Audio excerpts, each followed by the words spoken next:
ഹേ guys, ഞാൻ കൊണ്ടുവന്ന് പോരുന്നു എൻ്റെ കൂടെ. ഞാൻ ഇന്ന് ഔട്ടിങ്ങിന് പോകും. ഞാൻ നിങ്ങളെയും കൂട്ടാം. കാശലവില്ലാത്ത പരിപാടിയില്ലേ വായോ. അപ്പം നമ്മൾ ആദ്യം പോകുന്നത് മെക്കിലേക്കാണ് ഗൈസ്. മെക്കിലെത്തിയ ഉടനെ പിന്നെ എൻ്റെ പട്ടിഷു ഇത് 4 ആൾ കണ്ടു കഴിഞ്ഞാൽ യൗപ്പ എന്ന് പറയണം. അടുത്ത ഫിലിപ്പിയൻ പെണ്ണടുത്ത് യൗപ്പ എന്ന് പറഞ്ഞൊരു ഡൗട്ട് ഉണ്ട് ഗൈസ്. നമുക്ക് ആദ്യം തന്നെ ചടങ്ങ് തീർക്കാം. ഐസ്ക്രീം വാങ്ങാൻ തിന്ന ഇവനാണ് അതിൽ. ഇവൻ ഒരേ നിർബന്ധം എൻ്റെ ബ്ലോഗിൽ വരണം 4 ഫാൻസ് വേണമെന്നൊക്കെ. പക്ഷെ നമ്മൾ റെഡി ആവാൻ സമ്മതിച്ചില്ല. കാരണം എല്ലാം ഞാനായിരിക്കണം മെയിൻ. അതൊക്കെ നിർബന്ധം. പിന്നെ നമുക്കൊരു മെയിലിനെ കിട്ടി ഗൈസ്. ഇട്ടിവിട്ട സാധനം വളഞ്ഞ തന്നെ കുറേ പിന്നാലെ നടന്നു. ഒരു പീലി വിട്ടർത്താൻ വേണ്ടിയിട്ട് വിടർത്തുന്നില്ല. 4 പീലിൻ്റെ അഹങ്കാരം. പെമ്പിൾ റോഡിനാണ് വിടർത്തി കൊടുക്കുക. പച്ചവേദനക്ക് പണ്ട് ഇഷ്ടമല്ല ഗൈസ്. അതുകൊണ്ട് ഞാൻ നേരെ ഫ്യൂച്ചർ മ്യൂസിയത്തിലേക്ക് പോയി. അവിടെ നിന്ന് ഞാൻ കൂളിംഗ് ക്ലാസ് ഇട്ട് അന്തഉലാത്തിലായിരുന്നു. അന്തഉലാത്തിൽ മീൻസ് അന്തന്മാരെ നടത്തും. അതിനെ അങ്ങോട്ട് കിടന്ന് നടന്നല്ലാണ്ട് ഒരു കാര്യമില്ല, ഒരു ഉപകാരം ഉണ്ടായിട്ടാ. പക്ഷെ കുറേ സാധനങ്ങളൊക്കെ കാണാൻ പറ്റി കേട്ടോ. ഈ മീൻ കുളികൾക്ക് എന്ത് സാധനം കണ്ട ഇതാണ് അവിടുത്തെ ലിഫ്റ്റ് ഗൈസ്. പിന്നെ തറയിൽ കുറേ ആൾക്കാർ ഇങ്ങനെ എന്തോ കൂടിയിട്ടുണ്ട്. ആ കൗതുകം കാണാൻ വേണ്ടി ഓടി താലേക്ക് പോയി.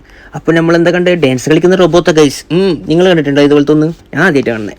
കണ്ട ഞങ്ങളോട് പറഞ്ഞില്ലേ കാശലല്ലാണ്ട് ഞങ്ങളെ കൊണ്ടുപോയില്ലേ. നിങ്ങൾ മ്യൂസിയം കണ്ടില്ലേ? സ്മരണ വേണം ഗൈസ്, സ്മരണ. ഈ കടപ്പടക്കം നിങ്ങൾ എന്ന് വിട്ടാണ്. അപ്പോൾ ഓക്കെ, അടുത്ത വീഡിയോ കാണുന്നവരെ ബൈ, സീ യു.